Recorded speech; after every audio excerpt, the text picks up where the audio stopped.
Hey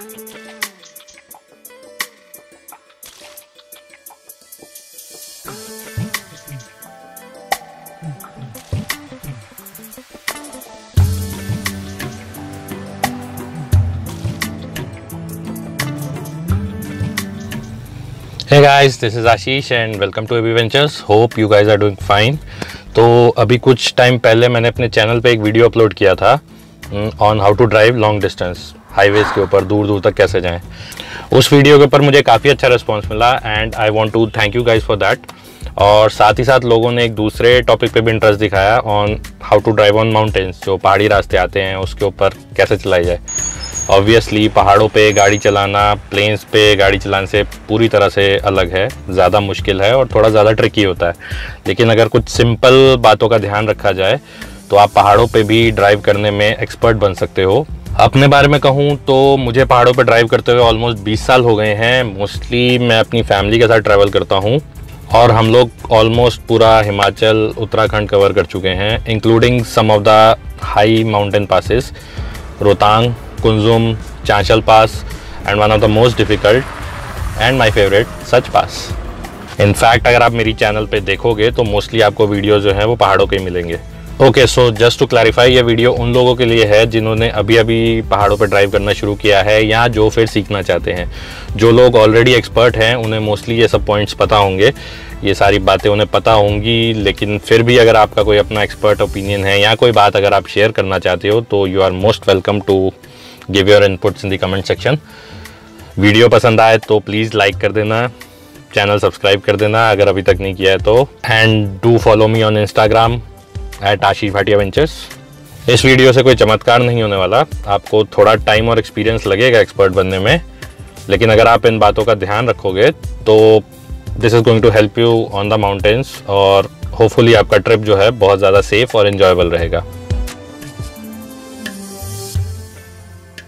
सीधा clutch, break और accelerator पे जाने से पहले जिस चीज़ की आपको सबसे ज़्यादा ज़रूरत पड़ेगी वो है पेशेंस।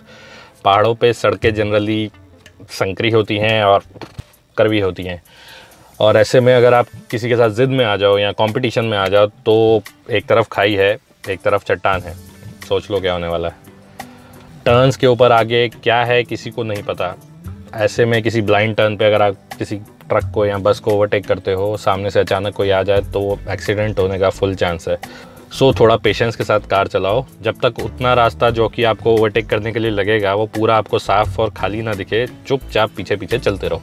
दूसरा ये कि पहाड़ों पे जो राइट ऑफ पैसेज, जो कि निकलने का रास्ता देने का जो हक होता है, वो सबसे पहले ऊपर जाने वाली गाड़ियों का होता है। जो गाड़ियाँ ऊपर जा रही होती हैं उन्हें हमेशा रास्ता देना चाहिए। नीचे जाने के लिए आपको इंजन की ताकत नहीं चाहिए, ग्रेविटी ये आपका साथ दे रही होती है। लेकिन जब आप गाड़ी ऊपर की तरफ चढ़ाते हो तो उन्हें पूरा जोर लगाना पड़ता है। स्पेशली अगर कोई लोडेड ट्रक हो तो वो लो गियर पे धीरे धीरे अपने मोमेंटम के सहारे चलता रहता है। ऐसे में अगर आप उसके सामने आ जाते हो तो उसे रुकना पड़ेगा, हो सकता है वो दोबारा चल ना पाए उस जगह से।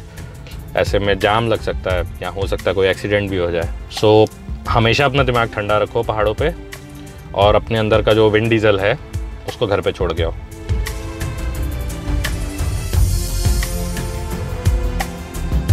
अ वेरी इंपॉर्टेंट पॉइंट, जब हम नॉर्मल हाईवेज पे सीधी सड़कों पे कार चलाते हैं तो रोड के लेफ़्ट पे रहते हैं। हमारे सामने से जो अपोजिट साइड से ट्रैफिक आने वाला होता है वो राइट से हमें पास करता है। ये सिंपल सा लेन ड्राइविंग है जो हम फॉलो करते हैं। यही सेम चीज़ जो है वो पहाड़ों पे भी लगती है, लेकिन वहाँ पे ये थोड़ी सी ट्रिकी हो जाती है क्योंकि सड़कें जो हैं वो काफ़ी ज़्यादा घुमावदार होती हैं। रोड के बीच में शायद ही आपको कोई डिवाइडिंग लाइन या कोई डिवाइडर मिलेगा। मतलब ये कि सारा कुछ आपकी अपनी जजमेंट पे डिपेंड करता है। ऐसे में कई बार हम टर्न्स के ऊपर स्पीड की वजह से या बेध्यानी में दूसरी लेन में चले जाते हैं। स्पेशली टर्न्स पे अगर सामने से कोई आ जाए तो जब हम टर्न्स लेते हैं उस टाइम पे अगर हमने बड़ा टर्न ले लिया या छोटा टर्न लिया, सामने से कोई कार आ गई तो it can be very risky. So turns हमेशा अपनी लेन में रह के रहो, स्पीड कंट्रोल में रखो ताकि दूसरी लेन में ना जाओ। अगर ऐसे में आप टर्न लेते हो, सामने से कोई कार आ रही है, आप अपनी लेन में हो, वो भी अपनी लेन में है, तो चांसेस आर कि आप दोनों सेफ रहोगे। अपने टर्न्स के ऊपर पूरा प्रैक्टिस करो। जाने से पहले चाहे किसी खुले मैदान में कोई एक मॉकअप ट्रैक बना के, एक डमी ट्रैक बना के उसके ऊपर थोड़ी प्रैक्टिस कर लो। अपनी कार के साइजेस, एजेस और टर्निंग रेडियस के बारे में आप जितनी जानकारी रखोगे पहाड़ पे टर्न्स मैनेज करना आपके लिए उतना ही आसान होगा। ओके, क्या पहाड़ के ऊपर चढ़ना सबसे मुश्किल काम है? वेल, अगर आप कुछ बातों का ध्यान रखो तो ये काम आराम से कर सकते हो। यानी कि स्पीड, अगर आपकी कार ऑलरेडी चल रही है तो उसको चलते रहने के लिए ज़्यादा ताकत की ज़रूरत नहीं पड़ेगी, वो ज़्यादा आसानी से चलती रहेगी। रुकी हुई कार के कंपैरिजन में गाड़ी को चलाते रहना इज़ कंपैरेटिवली वेरी इजी। एक कंट्रोल स्पीड पे अगर आप पहाड़ के ऊपर चलते रहोगे तो बस आपको स्टीयरिंग कंट्रोल करना है रास्ते के हिसाब से and everything will be okay. Momentum का फ़ायदा ये भी है कि अगर आप कभी गलती से किसी इंक्लाइन पे आपकी गाड़ी अटक जाती है और फर्स्ट गियर पे भी आप उसे नहीं चला पाते तो जस्ट थोड़ा सा पीछे आओ, जहाँ पे इंक्लाइन थोड़ा कम हो, वहाँ से गाड़ी स्पीड से भगाते हुए लेके आओ और फिर आपकी गाड़ी जो है अपने आप वो जो स्टीप इंक्लाइन है उसको भी पार कर जाएगी, क्योंकि उसके पास मोमेंटम है।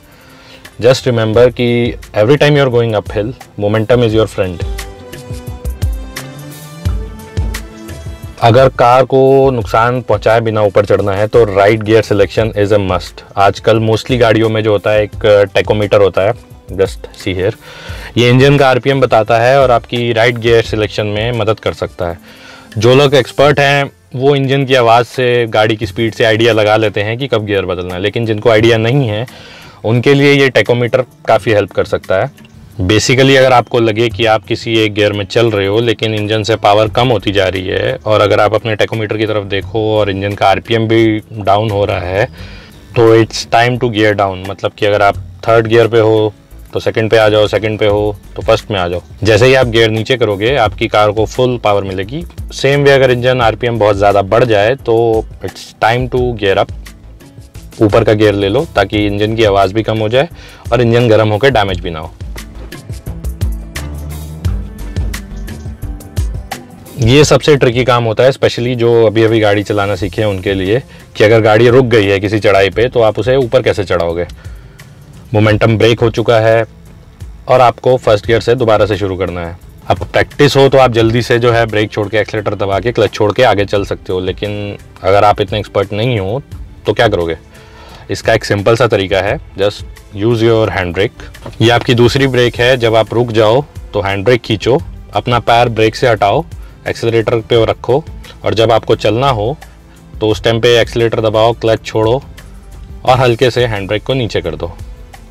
अगर आप प्रॉपरली ये काम करते हो तो आपकी गाड़ी बिना एक भी इंच सर के पीछे की तरफ आगे चल जाएगी। एक वर्ड ऑफ एडवाइस, कभी भी कार को अगर आपने चढ़ाई पे रोक रखा है तो एक्सीलरेटर और हाफ क्लच के ऊपर मत रोको।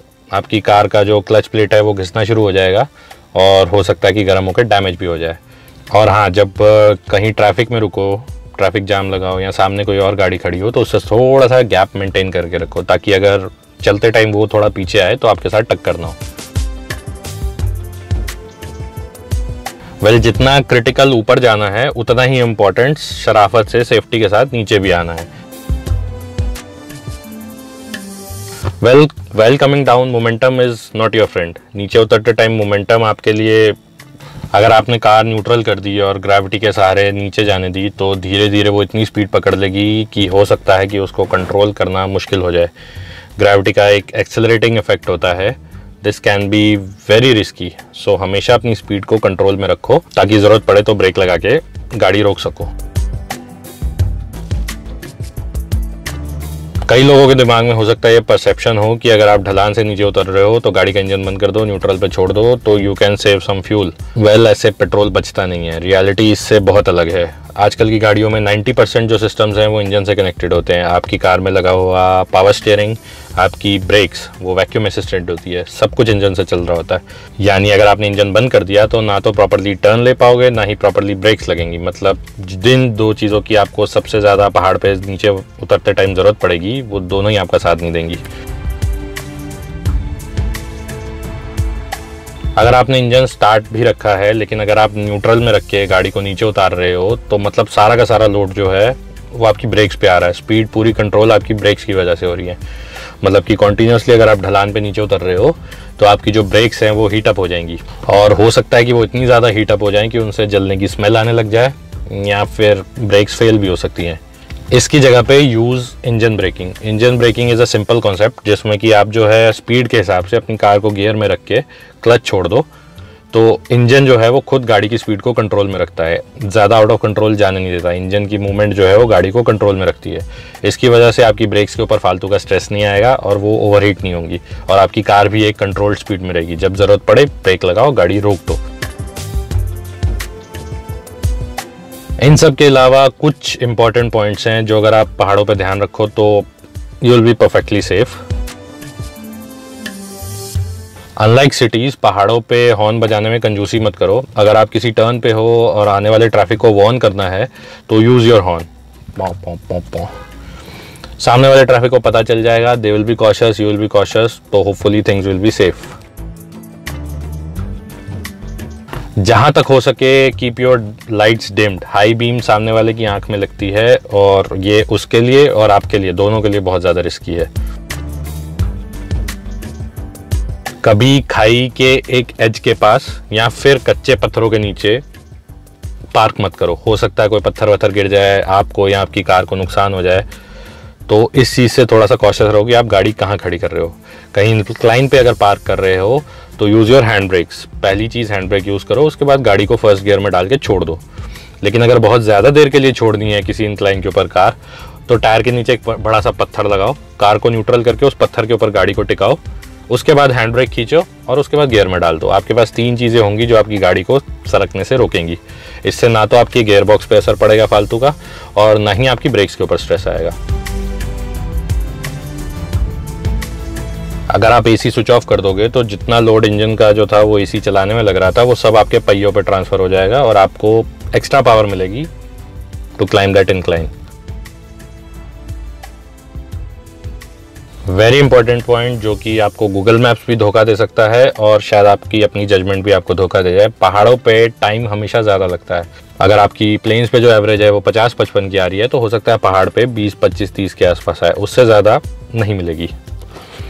सो कभी भी कहीं भी जाओ तो keep some spare time with you. ये मान के चलो कि पहाड़ों पे आपको ज़्यादा टाइम लगेगा, तो अकॉर्डिंगली अपना ट्रिप प्लान करो। So this is it guys. मुझे जितने भी पॉइंट्स याद आए मैंने आपके सामने शेयर कर दिए। I hope this will help you to drive better on hills. बाकी तो जितना आपको एक्सपीरियंस होता जाएगा उतने ही बेटर आप होते जाओगे। If you have any inputs तो you can share the same in the comment section below. तो I will see you soon with another video. तब तक के लिए keep travelling, keep living, see या।